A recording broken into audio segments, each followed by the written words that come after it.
When someone says visual effects, they're usually referring to green screens, CGI, and a producer yelling, "Fix it in post." But there's another side to making movies: practical effects.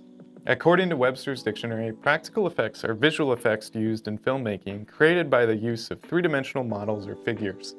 They are recorded by a camera rather than created by software.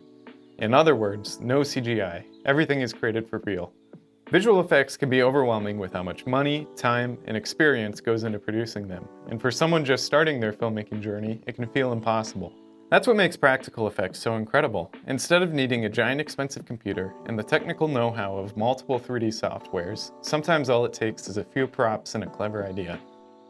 I've been interested in filmmaking for a long time, and the thing that's always held me back has been visual effects. But I believe with practical effects, anyone can make movie magic, no matter how much experience they have. To prove this, I recreated one. The effect that I recreated is from Star Wars: The Phantom Menace. In the movie, the main characters go to the planet Naboo. It's a planet full of lush cliffsides and beautiful cascading waterfalls. The VFX artists working on the movie used salt to make the waterfalls. They poured the salt from a high surface on a dark background. Then, they would replace the background with footage from the scene. This is the effect I decided to recreate. The first thing I needed to do was film my background footage. Usually, when this effect is done in movies, the background footage is of cliffs and mountains. Unfortunately, Iowa doesn't have any mountains, so I had to find something else. I needed something that would make sense for water to spill out of. What I ended up using instead of a mountain was the water tower by the Student Innovation Center. I ran over to the Innovation Center and raced up the stairs.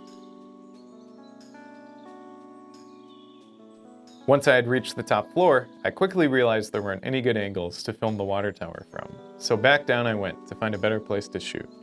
I decided to try filming from further away. After walking a ways past the Innovation Center, I arrived here. I set up my tripod and got to filming. I captured a few shots with different zoom levels so that I had some variety to work with. Once I had my background footage, it was time to film the effect.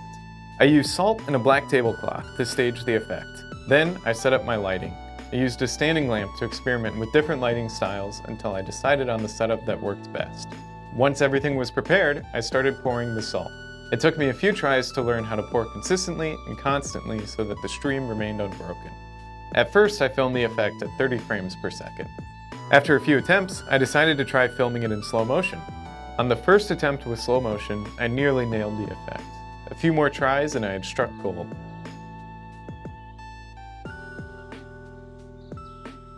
All that was left was to composite the footage. I keyed out the black to remove the background of my waterfall tests and adjusted the exposure and contrast to match my background footage. Then, I moved and scaled the waterfall to fit on the water tower, and with that, my final scene was finished. While I did have to use a computer to overlay my two clips, it didn't change the fact that I was able to create the waterfall practically without the use of a computer. What could have taken an expensive subscription to a 3D software only took about $15 at Walmart. The final effect I made may not be perfect, but that's okay. Practical effects take lots of practice to get right, and even when they're made by professionals, mistakes can still happen. The only way to get better at it is to start, and I hope this video shows that there's nothing stopping anyone from trying.